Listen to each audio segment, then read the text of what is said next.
पहले मंगलाचरण बोलेंगे, इससे पहले कि कोई बाधा नहीं आए। इसमें दिया हुआ है इसमें दिया है मंगलाचरण, हाँ दिया हुआ, तो कृपया उसको बोलिएगा। नमो विष्णुपादाय कृष्ण पृष्ठाय भूतले श्रीमते भक्ति वेदांत स्वामिनिति नामिने नमस्ते सारस्वते देवे गौरवाणी प्रचारिणे निर्विशेष शून्यवादी पाश्चात्य देशतारणे वाञ्छाकल्पतरुभ्यश्च कृपा सिन्धुभ्य एव च पतितानां पावनेभ्यो वैष्णवेभ्यो नमो नमः। नमो महावदन्याय कृष्ण प्रेम प्रदायते कृष्णाय कृष्ण चैतन्य नाम्ने गौरतुसे नमः। हे कृष्ण करुणा सिंधु दीनबंधु जगतपते गोपेश गोपिका कांत राधा कांत नमोस्तुते। तप्त कांचन गौरांगी राधे वृंदावनेश्वरी वृषभानुसुते देवी प्रणमामि हरिप्रिये।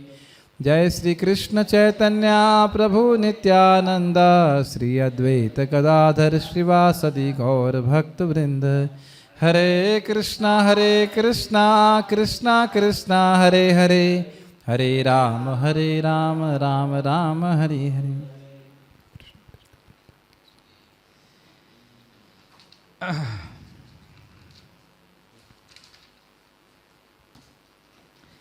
आप ये देखेंगे चैतन्य महाप्रभु कहते हैं कि अगर तुम्हारे हृदय में मेरे प्रति थोड़ी सी भी प्रीति है तो केवल तुम कृष्ण के बारे में चर्चा करो और कृष्ण का संकीर्तन करो। दरवाज़ा बढ़ा दीजिएगा, वो just close the door. If the AC is working और not, I don't know, not working ना, but anyhow it should be closed. Okay, तो आज हम लोग, क्या रिकॉर्डिंग शुरू हो चुका है? ओके, हो गया। सो हम लोग आज शुरू करेंगे भगवान की चर्चा।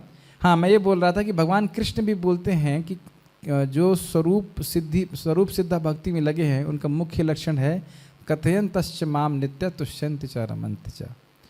और जो स्वरूप सिद्ध माया में लगे हैं उनका भी यही लक्षण है। कभी सुना है आपने शब्द स्वरूप सिद्ध माया? जो लोग कर्मी, जो स्वरूप सिद्ध कर्मी हैं उनका भी यही कार्य है कि दिन भर भगवान के अलावा कुछ चर्चा करेंगे, आहार निद्रा भय मैथुन की, और ऐसे कार्य करेंगे जो भगवान से उनको विमुख कर देते हैं। ये चीज़ मैं इसलिए बोल रहा हूँ क्योंकि अभी मैं कल ट्रेन से आ रहा था तो मैं देख रहा था कि 4-5 घंटे के सफ़र में जो लोग बैठे हुए थे वो बार बार ऐसे कार्य कर रहे थे, एक के बाद एक कार्य कर रहे थे। कार्य तो बहुत सारे कर रहे थे लेकिन सारे कार्य उनको कृष्ण से विमुख कर रहे थे। बातें कर रहे थे, दुनिया की चर्चा, उसके बाद पत्ते खेलने लगे, पत्ते समझते ना, और उसके बाद फिर वो कुछ नॉन ईटेबल चीज़ें खाने लगे, आप समझ सकते हो क्या है। तो मैं फिर वहाँ से भाग गया। वो अच्छी बात है कि वो रात के 12 बजे खाना शुरू किए थे ब्रह्म मुहूर्त में उनका, तो मेरा 12 बजे मेरा मतलब स्टेशन आ गया तो मैं वहाँ से भाग गया क्योंकि मेरे को खड़ा भी होने का मन नहीं था वहाँ पे। तो इस प्रकार से है। हम लोग आज चर्चा कर रहे हैं कैसे हम लोग वैदिक शास्त्रों से भगवान चैतन्य के पूर्ण पुरुषोत्तम भगवान होने के प्रमाण को जान सकते हैं। इससे पहले कि हम चर्चा करें आगे, हम लोगों ने एक चीज़ बताना चाह रहे थे कि हरि चर्चा से आध्यात्मिक वातावरण का निर्माण होता है। उसके बारे में हमने कुछ कमेंट किया था कि आध्यात्मिक वातावरण और भौतिक वातावरण का अर्थ क्या होता है, कोई बता सकते हैं? ओके, केवल बताने का अधिकार आपके पास ही है, तो आप इधर ही बैठ जाओ पास। एक माइक स्टैंड हमारे प्रभु जी के पास रहना चाहिए, सारे प्रश्नों को उत्तर वही देते। खैर, ये बहुत इंपॉर्टेंट है कि आध्यात्मिक वातावरण और भौतिक वातावरण में क्या अंतर है ये समझ में आना चाहिए, क्योंकि हम लोग भी एक रूम में बैठे हैं, पंखा चल रहा है, बाकी सब कुछ सामान्य हो सकता है, तो कैसे ये आध्यात्मिक वातावरण है? हाँ जी, आध्यात्मिक वातावरण में सभी लोग भगवान कृष्ण के उन्मुख रहते हैं। बहुत सुंदर। और भौतिक वातावरण में उनसे विमुख रहते हैं। ये बहुत स्पष्ट है कि भले ही बाह्य रूप से सब लोग एक जैसे दिखाई पड़े, क्रियाएं सामान्य सी लगे, बस लगे कि धोती कुर्ता पहना हुआ है, लेकिन चर्चा का विषय क्या है वो बहुत महत्वपूर्ण। चर्चा का विषय है कृष्णोन्मुक्ता, टर्निंग टुवर्ड्स कृष्णा, कृष्ण केंद्र। ये बहुत इंपॉर्टेंट है। और जब हरि चर्चा होती है तो ये उसको कैसे फर्दर करती है, इंग्लिश में कहते हैं फर्दर करती है, एनकरेज करती है, प्रोत्साहित करती है हमारी कृष्णोन्मुक्ता। ये हमारी जो है बीमारी को ठीक करता है। और इसके विपरीत अगर हम ऐसी वार्ता सुनते हैं जो कि भौतिकतावादी लोग कर रहे हैं, और हम अगर ये सोचें कि हमारे को कोई फ़र्क नहीं पड़ेगा, तो बहुत बड़ी बात है, बहुत नुकसानदेह बात है।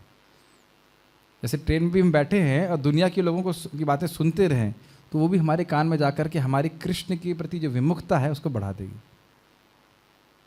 और जस्ट विपरीत भी चीज़ है।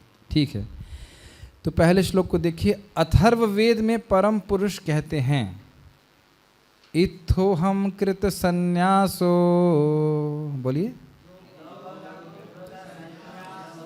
अवतरिष्यामि सगुण, नहीं ऐसा नहीं बोला जाएगा, तो इसलिए मैं यही बोलता, अवतरिष्यामि सगुणो निर्वेदो निष्काम भूगीर वनस्तिराथो अलकनंदायः कलौ चतुःसहस्राब्धो परिपंच सहस्राभ्यंतरे गौरवर्णो दीर्घांगः सर्वलक्षण युक्त ईश्वर प्रार्थितो निज रसास्वादो भक्त रूपो मिश्राख्यो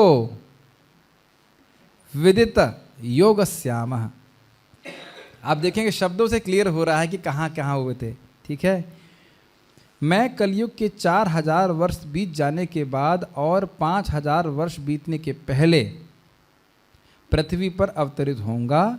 मैं गंगा के तीर पर आऊँगा, मैं लंबे शरीर का पवित्र ब्राह्मण भक्त बनूंगा, मुझ में महापुरुष के सभी लक्षण होंगे, मैं संन्यास धारण करूंगा, मुझ में समस्त शुभ गुण होंगे, मैं एक भक्त बनूंगा और भक्ति योग का पालन करूंगा, मैं अपनी ही भक्तिमय सेवा का रसास्वादन करूंगा। आप शब्दों को देख सकते हैं। कृत संन्यासो, संन्यास लूंगा, और निष्कामो, भौतिक इच्छा से पूर्ण रहित रहूंगा, और अलकनंदाया, अलकनंदा का मतलब क्या है? गंगा जी।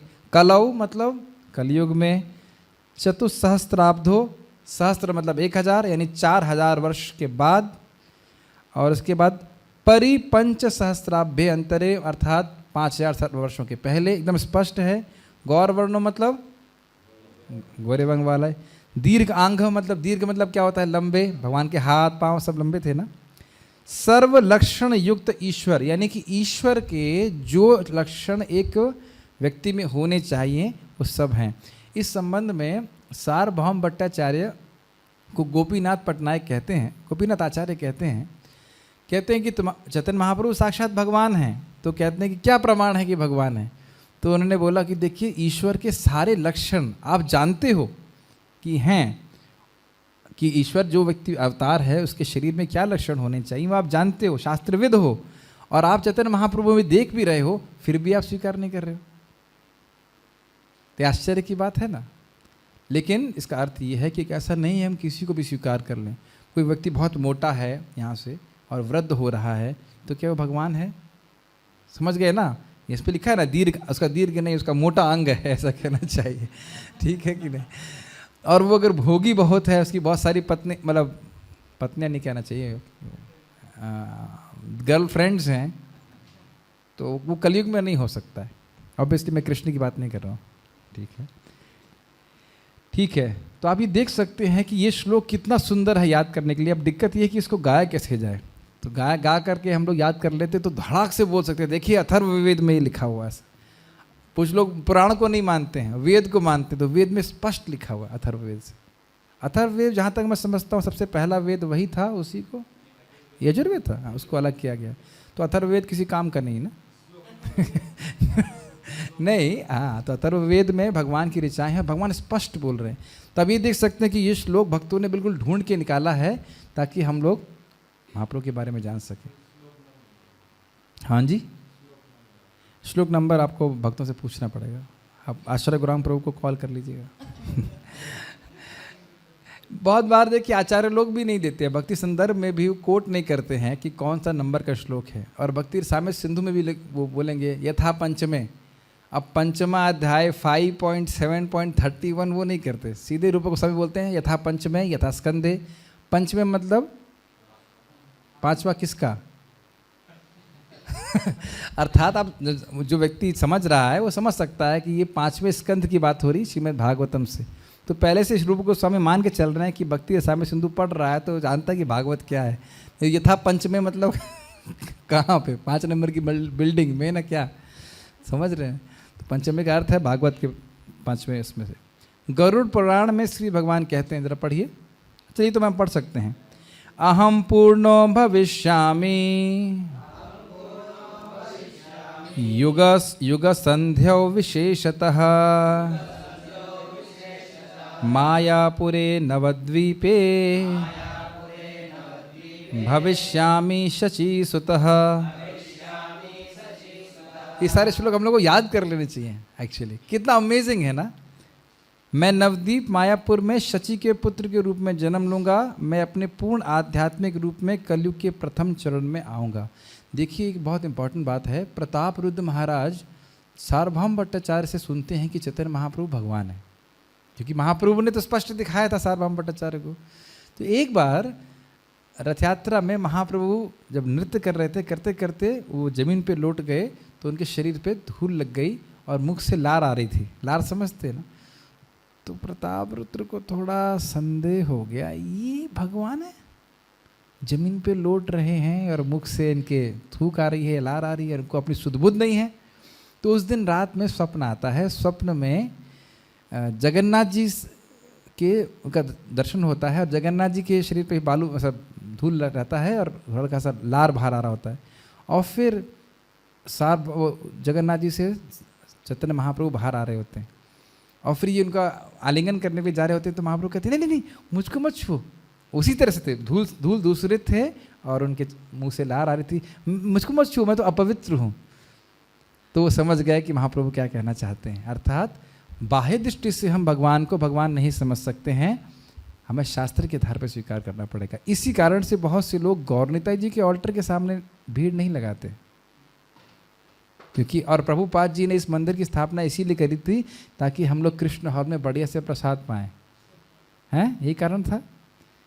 कृष्ण बलराम और गौरनिताई की क्यों स्थापना करी है? ताकि ब्रजेंद्र नंदन जय सची शुत होइले सही, लोग समझें कि चैतन्य महाप्रभु वही राधा कृष्ण हैं।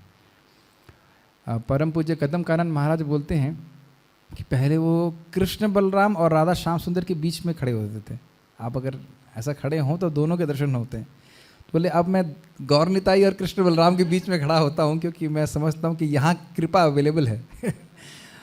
ऐसे तो राधा श्याम सुंदर भी देते हैं कृपा, लेकिन हम जानते हैं गौरनिताई स्पेशली कृपालु हैं। इतने कृपालु हैं नित्यानंद प्रभु कि वो बेहोश मतलब मदहोश रहते हैं। मदहोश का मतलब समझते हैं? उन्होंने पता नहीं कि वो क्या कर रहे हैं। कोई व्यक्ति आकर के पूछता है कि भाई मुझे कृष्ण प्रेम दे दीजिए, तो उसकी योग्यता नहीं देखते।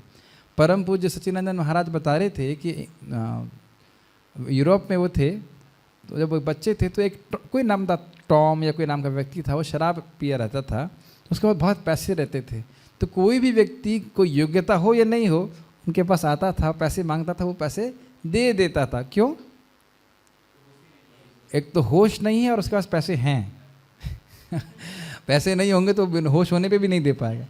तो नित्यानंद प्रभु के पास कृष्ण प्रेम है और उनको होश नहीं है। मतलब प्रेम में इतने उन्मत्त हैं कि होश नहीं है कि पात्र नहीं देखते। बस आप प्रणाम करिए और मांग लीजिए उनसे कि थोड़ा कृष्ण प्रेम दे दीजिए। May be this fan also now, but I think the inverter will not take, leave it.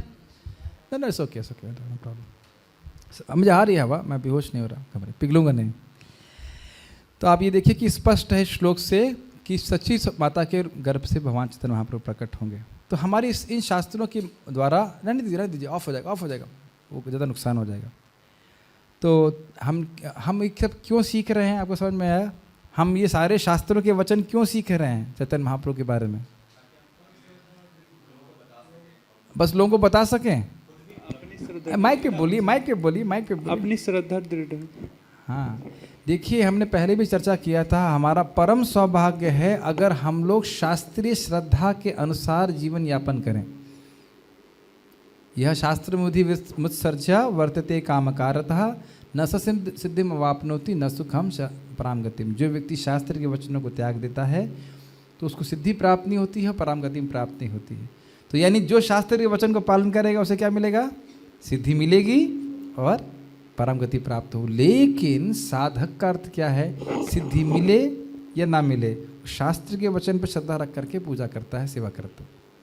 तो जिस व्यक्ति के हृदय में भक्त के संग के द्वारा ये श्रद्धा आ गई, ये वो परम भाग्यवान है।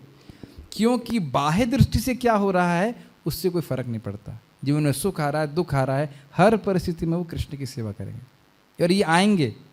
ऐसा नहीं कि कल आपको जुकाम नहीं हो सकता, जुकाम हो गया बस हो गया, बहुत भक्ति, इसीलिए हरे कृष्णा कर रहा था मैं। अब मैं आपको लग रहा है मैं मजाक कर रहा हूँ, लेकिन एक्चुअली है नहीं ऐसा। एक बार एक भक्त थे तो वो जा रहे थे उनका पूरा परिवार डूब गया, नाव नाव पलट गई, पूरा परिवार डूब गया, हरे कृष्णा करना छोड़ दिया। तो ऐसा नहीं होना चाहिए, कुछ भी हो भगवान का नाम जब भक्ति करना है। तो इस महाप्रभु के बारे में समझना बहुत इंपॉर्टेंट है, क्योंकि वो बहुत कोई अवतार हैं। तीसरा हम पढ़ेंगे, उसी गरुड़ पुराण में यह भी कहा गया है, कलेहे प्रथम संध्यायाम लक्ष्मीकांतो भविष्यति दारु ब्रह्म समीपस्थ सन्यासी गौर विग्रह। क्या आपको संस्कृत को देख के समझ में आ रहा है कि नहीं आ रहा है? तो कृपया इसका अनुवाद पढ़िए, आपके पास माइक है, हाँ पढ़िएगा। कलयुग के प्रथम चरण में पूर्ण पुरुषोत्तम भगवान गौर रूप में आएंगे। वे लक्ष्मी के पति बनेंगे। फिर वे भगवान जगन्नाथ जो कि दिव्य लकड़ी के रूप में प्रकट होंगे, उनके समीप एक सन्यासी बनेंगे। अच्छा, अब मैं आपसे फिर प्रश्न करूं तो आप लोग बड़ा स्पष्ट समझ लेंगे। स्वरूप लक्षण क्या होता है? किसी भी वस्तु या व्यक्ति का स्वरूप और तटस्थ लक्षण होता है। तो स्वरूप लक्षण क्या होता है? हाँ, माइक है आपके पास? अधिकार भी तो होना चाहिए आपके पास, ज्ञान के संग आपको ब्रॉडकास्ट करने का अधिकार होता है। हाँ, स्वरूप लक्षण क्या होता है? जिसमें आकृति और प्रकृति होती है। अब आपसे मैं ये पूछूं कि इन श्लोकों को जिनमें हमने चर्चा करी है, उसमें आकृति का वर्णन कहाँ पे है? पहले वाले श्लोक में दिख रहा है कि नहीं दिख रहा है ना? और तटस्थ लक्षण क्या होते हैं? और हाँ, एक बार प्रकृति का लक्षण कहाँ पे है? देख रहे हैं ना, निष्कामो, निर्वेदो, ये सब भगवान की प्रकृति का है ना लक्षण। भगवान कैसे, आपको पहला शब्द दिख रहा है, निष्काम, बिल्कुल भौतिक आसक्ति से रहित रहेंगे। नहीं समझ आ रहा? पहले श्लोक में दिख रहा है ना। और तटस्थ लक्षण क्या होते हैं? उनके कार्य। तो अब देख रहे हैं कार्य कि नहीं? तो यानी कि जैसे हर वस्तु को हम उनके तटस्थ और स्वरूप लक्षण से समझते हैं, उसी प्रकार से अवतार को भी मुनि लोग स्वरूप लक्षण और तटस्थ लक्षण से समझते हैं। और यहाँ पे यही सब वर्णन हो रहा है। समझ में आ गया? ये एनालिसिस जरूरी है। ठीक है, चौथा श्लोक। पद्म पुराण में पूर्ण पुरुषोत्तम भगवान स्वयं कहते हैं, कलेहे प्रथम संध्यायाम गौरांगोहम महीतले भागीरथी तटे रम्ये भविष्यामि शशि सुतः। तो वक्त कोई पढ़ सकते हैं? अनुप्रभु आप पढ़िए।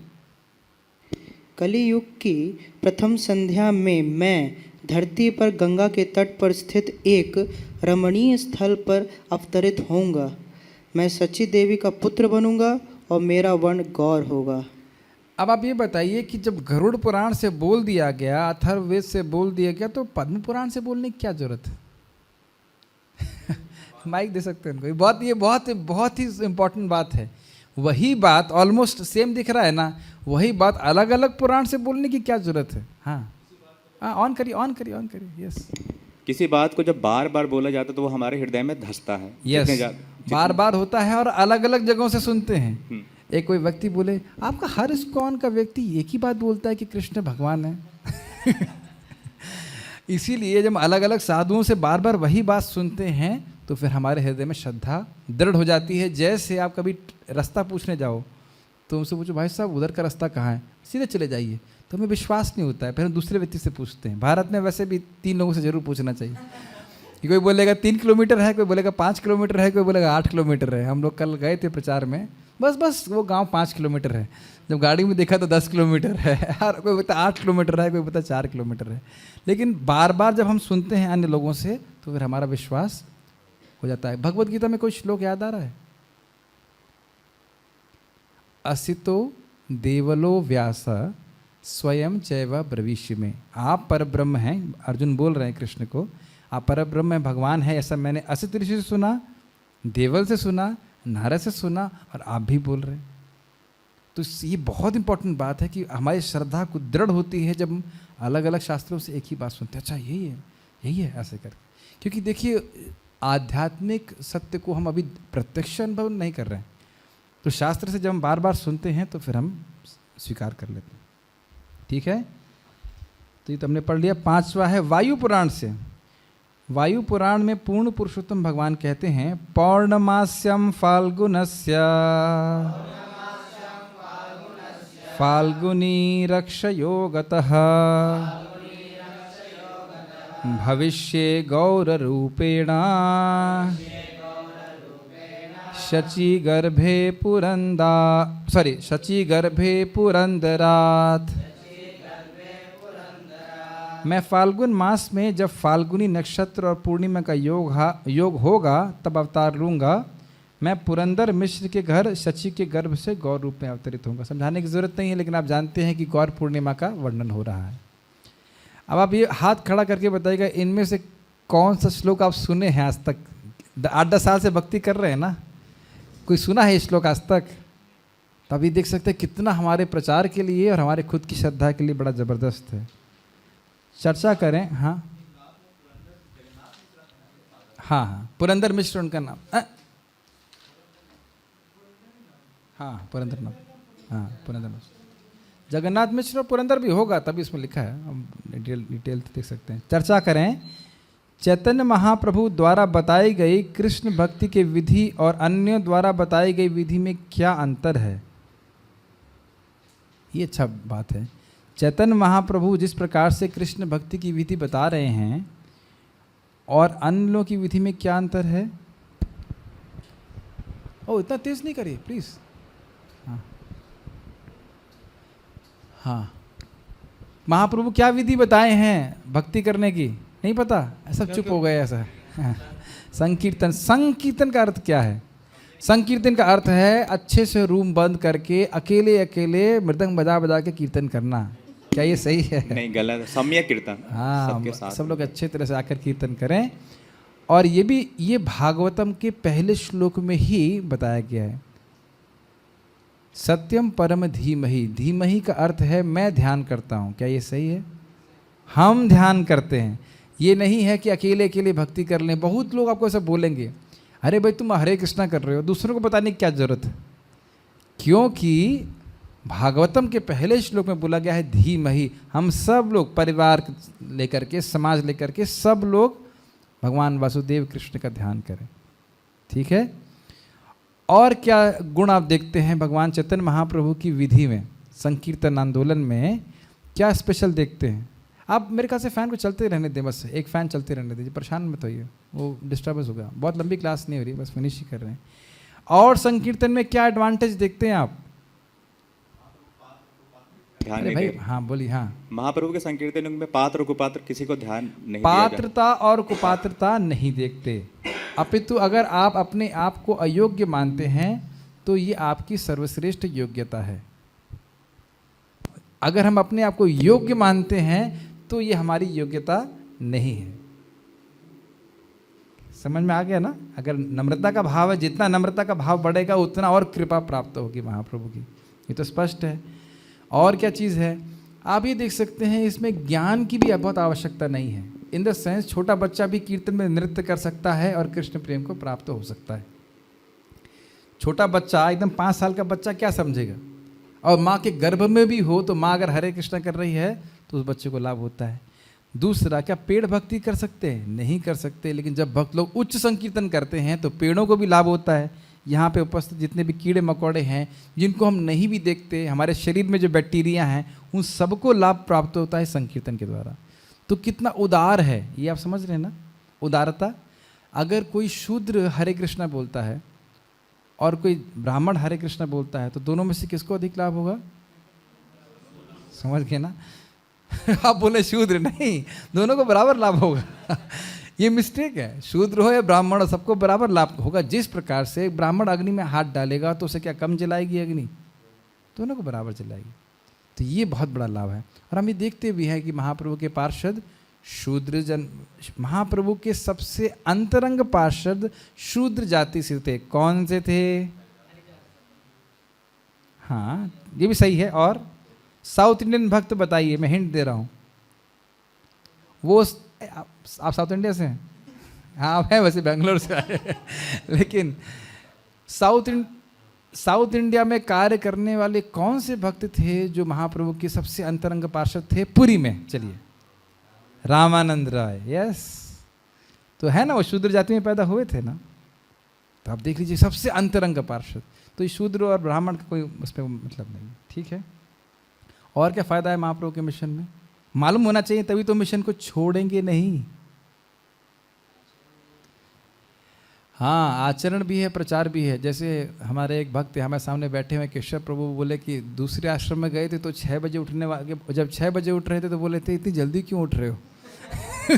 और यहाँ देखते हैं कि सब भक्त 3:30 बजे, सबसे लेट उठने वाले लोग 3:30-4 बजे वाले होते हैं, बाकी 2 बजे 2:30 बजे उठ करके भगवान नाम जप कर रहे हैं। इससे क्या होता है? इससे ये होता है कि लोगों में श्रद्धा होती कि ये लोग खाली बोल नहीं रहे हैं, उसको अपने जीवन में भी उतार रहे हैं। इसी कारण से लोग स्वीकार कर रहे हैं। प्रभुपाद जी बोलते हैं कि अगर कृष्ण भावना के लीडर, और हर व्यक्ति अपने अपने स्थान पे लीडर है, ज़्यादा और कम मात्रा में 16 माला का जप करेगा और 4 नियमों का पालन करेगा, तो अपने आप कृष्ण भावना फैलेगी। यानी और लोग अपने आप जोड़ते चले जाएंगे जब आप प्रचार करेंगे। ये बात मुझे हमेशा याद रखती है। यानी कि अगर प्रचार नहीं हो रहा है तो उसका दायित्व किसके ऊपर है? हम नहीं, मेरे ऊपर, कि मैं कहीं नियम पालन नहीं कर रहा ठीक से, या मैं माला ठीक से नहीं कर रहा हूँ। तो भगवान को तो चाहिए कि भाई मुझे अन्य लोगों को भक्त से मिलाना है, लेकिन भक्त में शुद्धता तो होनी चाहिए ना। तो हमें कुछ नेगेटिव जोन में नहीं जाना है, लेकिन उत्साह से भगवान का नाम जप करना है और नियमों का पालन करना है। जब मैंने भक्त को बताया तो बोला, तो ये 4 नियम कौन से हैं? मैंने कहा वही ना, अवैध संग नहीं करना, शराब नहीं पीना, मांस खाना। उन्हें पता था, लेकिन वो सोच रहे थे कोई स्पेशल नियम है क्या कुछ? वही, कोई स्पेशल नियम नहीं है, यही नियम, ठीक है। अच्छा, क्या आप इस विधि से पूर्व परिचित थे? वेल, आप लोग तो भक्त हो, जानते थे, लेकिन बहुत से लोग हैं जो नहीं जानते होंगे, और ये अभी भी लोगों को समझ में नहीं आता है। हमारे प्रभु जी ने पूछा था एक बार, शायद मुझे लग रहा है, या किसी भक्त ने पूछा था, भाई एक बार भगवान का नाम बोल दिया, याद है ना, शायद आपने पूछा था, ये बार बार राम राम कृष्ण कृष्ण बोर नहीं जाते भगवान? ऐसा ये गांव में पूछा मेरे से, ये बार बार हरे कृष्णा करते तो भगवान बोर नहीं होते? तो क्या उत्तर होगा? क्यों नहीं होते बोर? हाँ, क्योंकि भगवान का नाम से भगवान को भी रस प्राप्त होता है और भक्त को भी रस प्राप्त होता है। ये कोई भौतिक शब्द नहीं है, ठीक है भाई। जैसे आपको कस के भूख लगी हो, तो आपने पहला कौर दाल चावल का खाया, दोबारा चावल खाएंगे? नहीं खाएंगे आप? अरे भूख लगी है तो खाते जाएंगे ना, और भूख शांत नहीं होगी तो आप बोलेंगे कि अब खा लिए ना, 10 कौर खा लिए क्या? हर कौर में आनंद बढ़ता जा रहा है। तो भगवान की भूख कभी शांत नहीं होती हरि नाम सुनने से, इसलिए बोल रहे 24 घंटा करो। हम लोग बेचारे कर नहीं पाते, ठीक है। तो ये विधि भगवान चैतन्य महाप्रभु की है। और एक और है, ऐसी कौन सी विधि है जहां डांस करने से आध्यात्मिक प्रगति हो? ये तो कोई सोच भी नहीं सकता ना। कलयुग सतयुग में तो लोग सतयुग त्रेता युग में तो कोई सोच भी नहीं सकते थे। विश्वामित्र जी डांस कर रहे थे क्या? ध्रुव महाराज भी डांस नहीं कर रहे थे, और महाप्रभु खुद आकर के खूब डांस कर रहे हैं, अद्वैताचार्य डांस कर रहे हैं। एक बार एक भक्त थे, मैंने उनको बोला, क्या आप अद्वैताचार्य प्रभु से सीनियर हैं? तो वो उन भक्त जिनका नाम अद्वैताचार्य है उससे सीनियर थे, तो समझ नहीं पाए मैं क्या बोल रहा हूँ। पहली बार में समझ नहीं पाए वो मैं उनको बड़े स्टाइल से पूछा कि क्या आप अद्वैताचार्य प्रभु से सीनियर हैं प्रभु जी? तो क्या उत्तर होगा? नहीं, मैं सीनियर हूँ, हाँ हूँ। लेकिन मैंने कहा वो ये वाले अद्वैताचार्य नहीं, असली वाले अद्वैताचार्य। उनकी खूब दाढ़ी थी। तो कि जब वो नृत्य कर रहे हैं तो हमें क्यों नहीं करना चाहिए? तो कभी कभी भक्त लोग सोचते हैं मंगल आरती में ये नाचने का कार्य जो है नए भक्तों का, न्यू डिवोटी, NDP, लेकिन नाचने का कार्य महाप्रभु कर रहे हैं, अद्वैताचार्य कर रहे हैं, और अद्वैताचार्य महाप्रभु के सामने नाचते हैं। महाप्रभु कहते हैं क्या वरदान चाहिए? कहते हैं मुझे कुछ नहीं चाहिए, आपके सामने नाचने का मौका मिला, मेरा जीवन कृतार्थ हो गया। तो कल मौका है आपके पास मंगल आरती में नाचने का महाप्रभु के सामने, तो नाचना चाहिए जब तक शरीर है। चल नहीं पाए तो अलग बात है, ठीक है। और हाँ, सन्यासी होकर भी महाप्रभु नृत्य करते थे। तो ऐसा नहीं कि ब्रह्मचारी नाचे, गृहस्थ नाचे, वानप्रस्थ नाचे और सन्यासी न नाचे, ठीक है ना? कितना उदार। अब डांस कर रहे हो हरे कृष्णा में, ऑब्वियसली हम ऐसे नहीं करते ऐसे तो कर्मी लोग करते हैं, लेकिन जो तरीका है दास्य भाव नाचे कि भगवान मेरे इस नृत्य से प्रसन्न हो, इस तरह से नाचे। तो ऐसे नृत्य करने से भी व्यक्ति उदार होता है। एक और बहुत इंपॉर्टेंट बात है, बहुत ध्यानपूर्वक सुनिएगा। शुद्ध भक्ति में जब व्यक्ति भक्ति करता है तो उसकी भक्ति से दूसरों को भी सुख मिलता है। जब भक्त लोग देख रहे हैं ना कीर्तन करते हैं तो कितने लोग नाचते हैं। आज हमने देखा एक चाइनीज़ माता जी थी, उन्हें पता नहीं किसकी पूजा हो रही है, गुरु पूजा चल रही, किसकी पूजा हो रही पता नहीं, जहाँ मृदंग तेज हुआ तो वो भी नाचने लगी। तो ये बहुत बड़ी बात है, क्योंकि अनुमोदन करना भी भागवत धर्म है। ये लोग कर रहे हैं, अच्छा कर रहे हैं, और क्या कर रहे हैं ये भी पता नहीं है, लेकिन नाचना चालू कर दिए वो, तो उनको भी सराहना, इसे अनुमोदन कहते हूँ, बस प्रगति चालू हो जाएगी। तो ये महाप्रभु का अत्यंत उदार मिशन है। अगर नहीं तो अब जब आपको ज्ञात है तो आप इस विधि को अपने जीवन में कैसे अपनाना चाहेंगे? महीने में केवल एक बार संकीर्तन करेंगे, जिस दिन एकादशी होगी उस दिन संकीर्तन करेंगे, और क्या ऑप्शन है? जब हम प्रचार में जाएंगे तब संकीर्तन करेंगे, आश्रम में होंगे तो संकीर्तन नहीं करेंगे, क्योंकि तो आश्रम में है ना। जब क्लास शुरू हो जाएगी, जब संकीर्तन खत्म हो जाएगा तब क्लास में आएंगे, कि क्लास तो तब शुरू हो रही है जब क्लास शुरू हो रही है। क्लास का उद्देश्य क्या है? संकीर्तन। और एक और अमेजिंग बात है, संकीर्तन के द्वारा कलयुग के सारे प्रभाव नष्ट हो जाते हैं। तो कलयुग के 2 सच्चे प्रभाव, सुंदर प्रभाव क्या हैं भाई मेरे भक्तों? कलह। तो कली का प्रभाव कैसे नष्ट होगा? संकीर्तन के द्वारा। तो चाहे हमारा आध्यात्मिक आश्रम हो, चाहे घर परिवार हो, अगर सब लोग एक साथ आकर संकीर्तन करते हैं, आप देख रहे थे थोड़ी देर पहले हम लोग कीर्तन कर रहे थे, कितना अधिक वाइब्रेशन हो जाता है, और उत्साह के संग हम लोग गा रहे हैं, मान लीजिए हरे कृष्णा हरे कृष्ण हरे कृष्ण,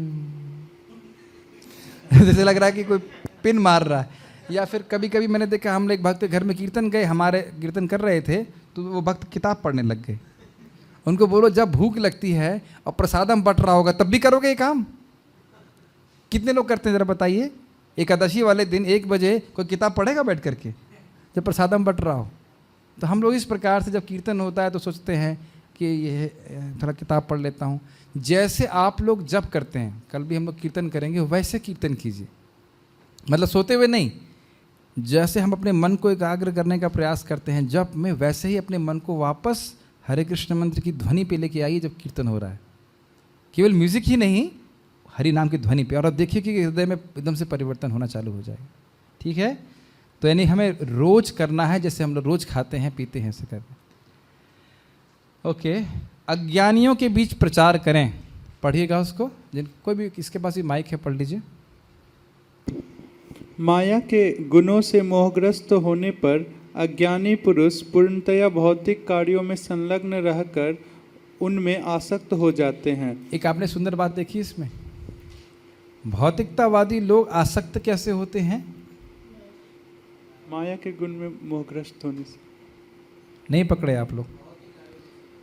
भौतिक कार्यों में पूर्ण रूप से संलग्न होने से, काया से, वचन से और मन से। हमें क्या करना है भक्ति में? हमने क्या सीखा था? काया से, वचन से, मन से पूर्ण रूप से, कोई स्कोप नहीं होना चाहिए और कुछ माया की सेवा का। जब संलग्न होंगे तो हम लोग पूर्ण रूप से आसक्त भी हो जाएंगे। इंस्पिरेशन मिल रही है ना कर्मियों से? कर्मियों से इंस्पिरेशन मिल रही है कि नहीं? जैसे वो लोग पूरा आसक्त हो जाते हैं, पूरी तरह से तन मन धन से लगे रहते हैं, ऐसे ही भक्तों को भी तन मन धन से कृष्ण की सेवा में लगे रहना चाहिए। यस, आगे पढ़िए।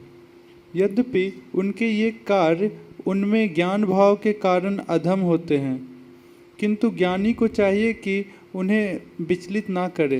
ये एक अच्छा पॉइंट है कि जो लोग बहुत भौतिकता में लगे हैं उनको ऐसा नहीं बोलना चाहिए, अरे तुम लोग मांस खा रहे हो, राक्षस कहीं के, तो फिर वो आपके प्रति और द्वेष भाव से युक्त हो जाएंगे। किसी तरह से उन्हें कुछ सुकृति देनी चाहिए। जैसे मैं उस लड़के को बोला, आप भगवान पे विश्वास नहीं करते, तो उसने ऐसे देखा मेरी तरफ और मैं उसकी तरफ देख रहा था, तो उसने कहा मेरी मर्जी है, मैं नहीं करता। क्या मैंने उसे कोई सुकृति दी? बताइए कहाँ दी?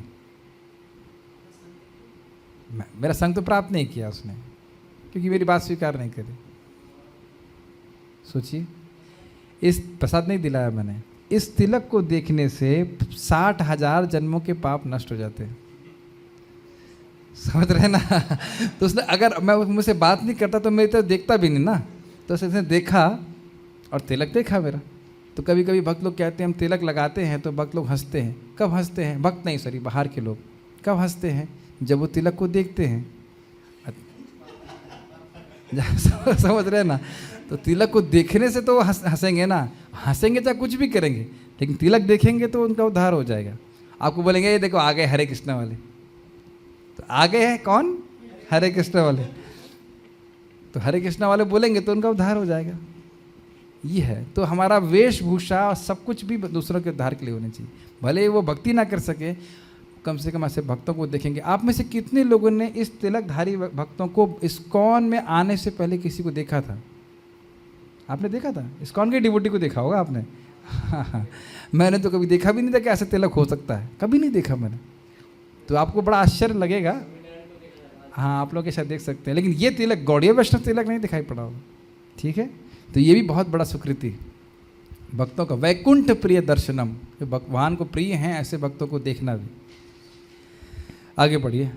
जो लोग अज्ञानी हैं वे कृष्ण भावनामृत में कार्यों को समझ नहीं पाते, अतः भगवान कृष्ण हमें उपदेश देते हैं कि ऐसे लोगों को विचलित ना किया जाए और व्यर्थ ही मूल्यवान समय नष्ट ना किया जाए। इस संबंध में छोटा सा कमेंट है। कर्मी लोग सोचते हैं कि हम लोग पागल हैं। मानते कि नहीं मानते? पागल हो गए हो क्या? घर परिवार छोड़ करके बस हरे कृष्ण बोलते ना। और हम लोग जानते हैं कि वो लोग पागल हैं। क्या प्रमाण है? नूनम प्रमत्तः कुरुते विकर्मा यदिंद्रिया प्रीतमापनोति। हमें दिख रहा है वो पागल हैं। क्यों? क्योंकि केवल इंद्रिय तृप्ति में लगे हुए हैं। तो इसलिए कन्विंस रहना चाहिए कि ये लोग सारी सोच रहे हैं कि हम पागल हैं और हम जानते हैं कि ये लोग पागल। तो इसलिए, और ये कैसे जानेंगे? शास्त्र के द्वारा। तो इसलिए वो कभी समझ ही नहीं पाएंगे क्या पागल लोग हैं। एक व्यक्ति बोल रहा है, महाराज बोलते हैं, परम पूज्य राधा गोविंद महाराज बोलते हैं कि अरे भाई ये लोग समझ ही नहीं पाते। एक व्यक्ति बैठा बोल रहा है और ये लोग बैठे सुन रहे हैं, घंटों घंटों सुन रहे हैं, और किसके बारे में बात कर रहे हैं उनको समझ में भी नहीं आता है। कभी नहीं समझ में आएगा। मेरे पिताजी को कभी समझ में नहीं आया कि IIT में जाने के बाद, नौकरी प्राप्त करने के बाद मैं साधु क्यों बन गया। मरते दम तक वो समझ नहीं पाए कि हम साधु क्यों बन गए, क्या मिल रहा है, अब बिना पैसे के कार्य कर रहे। तो आप समझ रहे हैं, हमें उन्हें समझाने की जरूरत भी नहीं है, लेकिन उनको विचलित करने की जरूरत नहीं है। लेकिन इसका अर्थ ये नहीं कि उन्हें प्रचार नहीं करना है। भगवान ऐसा बोल रहे हैं विचलित मत करो, लेकिन भक्त का मूड अलग है। यस, जैसे अभी आप पढ़ लीजिएगा, आप जानते हो जगाई मधाई ने चैतन्य महाप्रभु को बोला, निमाई तुम चंडी का कीर्तन बड़ा अच्छा करते हो। वो लोग इतने धूत थे, वो सोचते थे कि दुर्गा जी का कीर्तन कर रहे हैं। तो महाप्रभु कुछ बोले नहीं, खाली मुस्कुरा के चल दिए। लेकिन नित्यानंद प्रभु कह रहे हैं, मैंने पहले भी समझाया था, वो अवगुणों में भी दोष, मतलब गुण देखते हैं। कहते हैं ये लोग बड़े पतित हैं, यही इनका गुण है, अगर इनका उद्धार हो गया तो महाप्रभु का नाम बहुत फैलेगा। तो आपको पता होगा कि 2 दिन में उद्धार हुआ था, ये पता है ना आपको। पहले दिन गए थे तो उनको मारने के लिए दौड़े, तो वो भाग गए थे। तो जब आप वापस आते हैं तो अद्वैताचार वगैरह के बारे से बातचीत चल रही होती है, तो हरिदास ठाकुर जी कहते हैं आपने किन पागल के संग भेज दिया मेरे को। तो मतलब किसी को भी प्रचार करते हैं, कभी मगरमच्छ के ऊपर बैठ जाते हैं नित्यानंद प्रभु। तो खैर अद्वैताचार्य कहते हैं भाई पागल, एक पागल दूसरे पागल की तो दोस्ती करेगा। अभी कृष्ण प्रेम में पागल हैं और ये भी कृष्ण प्रेम में पागल हैं। लेकिन एक बहुत अच्छी बात थी कि वो कहते हैं नित्यानंद प्रभु का, आपने ये सोच लिया है कि उसका उद्धार होना है, इसलिए हम कल ही देखेंगे कि हमारे संग ये नाचेंगे। तो एक भक्त जब किसी भौतिकतावादी व्यक्ति को देखते हैं तो भक्ति के कारण, प्लीज़ ध्यान दीजिएगा, भक्ति के कारण उनके हृदय में करुणा आ जाती है। ये जीव कितना भोग रहा है, मूर्ख है ये, काश ये भगवान का भक्त बन जाता। जब आप पुस्तक वितरण के लिए जाते हैं तो क्या आप सोचते हैं सब लोग नरक में चले जाएं? यही सोचते हैं ना, ये किताब ले ले, कुछ भक्ति कर ले तो इसका उद्धार हो जाएगा। तो ये भावना अगर एक भक्त की उस व्यक्ति के प्रति आ रही है तो उस व्यक्ति की क्या योग्यता है जो मांस खा रहा है, शराब पी रहा है? क्या योग्यता है? कोई योग्यता नहीं है। इसीलिए कहा जाता है ये अहेतुकी है। उस भक्ति के कारण भक्त का सहज प्रभाव होता है कि अरे जैसे हम लोग किसी यूथ को देखते हैं, हम सोचते हैं अरे ये लोग अभी से भक्ति कर लें तो कितना अच्छा होगा, आगे जाके कितने अच्छे भक्त हो जाएंगे, भगवान के धाम चले जाएंगे। तो अब आप इसका अर्थ समझ रहे हो? एक भक्त के हृदय में ये इच्छा आ जाना किसी भी जीव के प्रति, उसके उद्धार का कारण बन जाता है। जीव गोस्वामी समझाते हैं कि प्रहलाद महाराज ने जिन जिन व्यक्तियों को जानते थे, उनका स्मरण करते थे, उनके स्मरण मात्र से, उनकी इच्छा मात्र से भगवान के धाम चले गए। जिनका स्मरण नहीं कर रहे थे वो नहीं गए। मैं भी चकित हूँ, लेकिन भक्ति संदर्भ में लिखा हुआ। अब समझ रहे हैं ना, जैसे हिरण्यकश्यप का स्मरण किया। अभी तो उनका ये जीव गोस्वामी जी अपना मतलब व्यू प्रस्तुत करते हैं। तो भक्तों के सामने आना, उनकी सेवा करना, तो फिर तो आगे कहने की बात है। और समझ में आ रहा है ना मेरी बात? पढ़िए आगे। किंतु भगवत भक्त भगवान से भी अधिक दयालु होते हैं, क्योंकि वे भगवान के अभिप्राय को समझते हैं। फलतः वे सभी प्रकार के संकट झेलते हैं, यहाँ तक कि वे इन अज्ञानी पुरुषों के पास जाकर उन्हें कृष्ण भावनामृत के कार्यों में प्रवृत्त करने का प्रयास करते हैं, जो मानव के लिए आवश्यक है। और इस चीज़ को कर्मी लोग, भौतिकतावादी लोग नहीं समझते हैं, तो भक्त लोग ट्रिक लगा करके फ्री फूड, मुफ्त का खाना, ये नहीं बताएंगे कि प्रसाद है। इंग्लैंड में एक भक्त स्ट्रीट पे जा करके फ्री फूड, मुफ्त का खाना, वो भी बढ़िया हो तो क्या दिक्कत है। तो वो लोग तो कहीं से कुछ भी खा लेते हैं, और गर्मा गर्म दाल चावल मिले तो कौन नहीं खाएगा। और उससे धीरे धीरे वे लोग मुक्त हो जाते हैं और भगवान की भक्ति करने लगते हैं आगे जा कर के। तो अगर वो सीधी तरह से कृष्ण भावना में ना आए तो इनडायरेक्टली भक्त लोग प्रचार करते हैं, प्रसाद के माध्यम से या और किसी तरीके से, ताकि कुछ सुकृति हो जाए और वो खिंच जाए भगवान की तरफ। कोई प्रश्न है? हाँ, प्रश्न कर सकते हैं, माइक दे दीजिए। हरे कृष्ण प्रभु जी, जैसे इसमें बताया गया है, मतलब अथर्ववेद में भी है, गरुड़ पुराण में है, पद्म पुराण में है, वायु पुराण, सब पुराण में है, फिर भी मतलब चैतन्य महाप्रभु के बारे में अभी भी लोगों को इतना पता क्यों नहीं है? क्योंकि हमने प्रचार नहीं किया है। आपको पता था ये श्लोक? तो यही भक्ति वृक्ष के नेटवर्क को फैलाना है। जब हमको नहीं पता है भक्ति करने की बात, तो सामान्य लोगों को कैसे मालूम चलेगा? तो इसीलिए तो मायावादी लोग कैसे इतना फैले, मतलब हाँ, ये अच्छी बात है। आप मायावादी की बात छोड़ दीजिए। क्या मायावादी लोग, किसके कस्टमर ज़्यादा है, मायावादी के कि रिलायंस जियो के? आप मेरे प्रश्न का उत्तर दीजिए। मायावादियों के कस्टमर ज़्यादा हैं कि रिलायंस जियो के? रिलायंस जियो के। और रिलायंस जियो कितने हज़ार साल से है यहाँ पे? हाँ, तो प्रॉब्लम, पॉइंट ये है कि जो लोग चाहते हैं, क्या चाहते हैं? इंद्रिय तृप्ति, वो दिया जाए तो प्रचार बहुत आराम से फैल जाता है। समझ रहे ना? कोका कोला से क्या विटामिन मिलता है? नहीं मिलता है। लेकिन इंद्रिय तृप्ति मिलती है तो लोग जा के खरीद लेते हैं। शराब की दुकान में लोग जा के खरीद लेते हैं। तो इन सब चीज़ों का प्रचार होना तो स्वाभाविक है। तो यानी कि ये सारी चीज़ें लोगों के लिए आवश्यक नहीं है, लेकिन लोग चाहते हैं। और जो चीज़ आवश्यक है लोग चाहते नहीं हैं, इसलिए प्रचार मुश्किल है। अगर मैं आपको ऐसा सामान बेचूं जो आप ना चाहें तो मुश्किल होगा कि नहीं? जैसे कुछ लोग एक्सपर्ट हैं हमारे यहाँ पे। लेकिन ये है प्रचार, वो वस्तु उसको देना जो उसके लिए आवश्यक है लेकिन वो चाहता नहीं हो। जैसे आपकी मम्मी, बहुत बार बचपन में आप लोग खाते नहीं रहे होंगे, तो मम्मी कहती है ना, खाओ खाओ खाओ। तो कभी कोई बच्चा नहीं खाता है तो फिर कुछ और तरीके से देती है खाने के लिए, कुछ मीठा, गुलाब जामुन, ऐसा कुछ करके देती हैं। पर्टिकुलरली दवा, बचपन में मुझे बुखार आया था, मुझे याद है, तो मुझे कड़वी दवाएं खाई नहीं जाती थी, क्योंकि मैं अंदर डाल नहीं पाता था। यहाँ के तालू के अंदर डालते हैं तो वो अंदर चली जाती, स्वाद नहीं लगता था, तो यहाँ डालता था मैं, कड़वी लगती थी। तो आपने देखा होगा ना कि वो ऊपर कोटिंग लगा देते हैं उसकी, मीठी मीठी, और उसके बाद अंदर उसमें सब दवा रहती है और आप खा लेते हैं या कैप्सूल खा लेते हैं। तो उसी प्रकार से कैसे कर्मियों को, बहुत कर्मी का मतलब जो बहुत कर्म में उनकी रुचि है, कर्मी मतलब कोई गाली नहीं दे रहे हम, जो कर्म में बहुत रुचि है, अगर वो हरे कृष्ण भी ना कर सकें तो उनका धन को भगवान की सेवा में लगा के कैसे ना कैसे करके उनको भगवान से जोड़ने का प्रयास करना चाहिए। और अंततोगत्वा आपको प्रचार करना है भक्ति वृक्ष का, तब समझ जाएंगे। ठीक है? जैसे हम ये क्लास नहीं कर रहे होते तो आपको कैसे मालूम चलता? नहीं चलता। तो इसी प्रकार से जब क्लास करते रहेंगे, प्रचार होगा तो लोगों को मालूम चल जाएगा। ठीक है? और कोई प्रश्न है? चलिए स्टॉप हियर। श्रील प्रभुपाद की जय, श्रीमन चैतन्य महाप्रभु की जय, निताय गौर प्रेमानंदे।